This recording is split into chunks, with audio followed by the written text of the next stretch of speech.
recently caught FBI 343 Ginger Gun. Is that his nickname? That's what sedition hunters. Okay, so you caught Kyle somewhere in a parking lot, and Luke. you had Luke. Kyle. Who's Kyle? My buddy who was with me in the video. Okay. Sorry, I got them confused. This guy who's I'm talking about.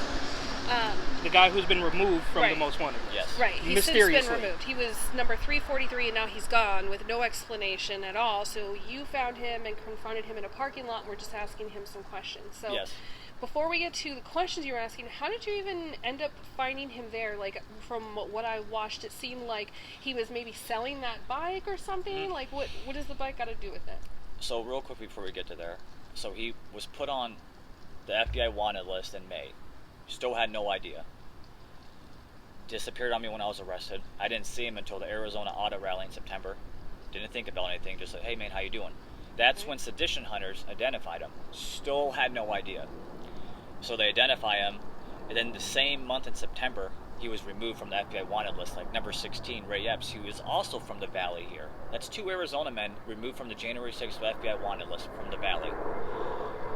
So that brings me to January 2nd when someone direct messages me on my JFK Report Twitter. He says he sends me these photos, and I'm sitting there looking at him like, no way. I'm like, I know who this guy is. He's like, you're kidding. I said, no, I have footage of this guy. I have his phone number. So I texted him the same day, just casual, you know. And, right, just to see what's up? Yeah, and then I responded back a couple days later, but I didn't upload it to this. I asked him, hey man, do you want to go megaphone for January 6th for anniversary? Never got a response back.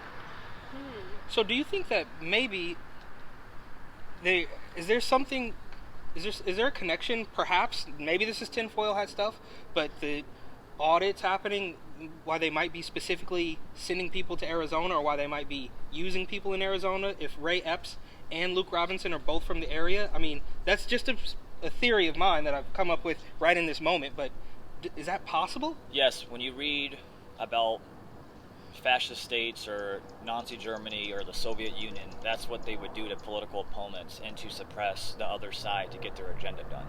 They send out regular people that would fit in the crowd and trade them for information, or they have something over his head and he has to when he's just taking the bait. This is real life stuff. People don't realize this has been done for centuries, hundreds of years. This is political movements. This is why I study it. This is reality. This is real stuff. But my buddy Kyle Clifton, he was able to find out information through talking through Ethan and other stuff. He drives for Uber Eats. He's only 23 years old. He doesn't turn 24 until April. Oh, okay. He's a babe. Oh, yeah. Then he found out he has a Craigslist. He messaged him and asked him, hey, let me buy your bike from you. He's like, yeah, cool. And they set up a date. We saw him drive by us. My buddy drove his car to park by him. I watched until they got the bike out when they were checking it out. And you see in the video, that's when I have the yellow photo out. And you see in the video, as soon as Luke sees me, he drops the bike. He's like, oh shit, and he freezes up and he's going up to me and he sees this yellow photo and with the big number 343. And I asked him, like, hey man, why were you removed from 343 on the FBI wanted list? Instead of saying no, what are you talking about? I wasn't there. Instead he says, I don't know, man. Got you right there. Yeah. He kept staying there. He's like, hey man, I'm trying to make a bike sale. Can you take us for another? He doesn't realize that the two of you were together. Well, yeah. Then that's when my buddy Kyle asked him, like, are you an FBI informant? Then that's when I turned my head. Are you a crisis actor?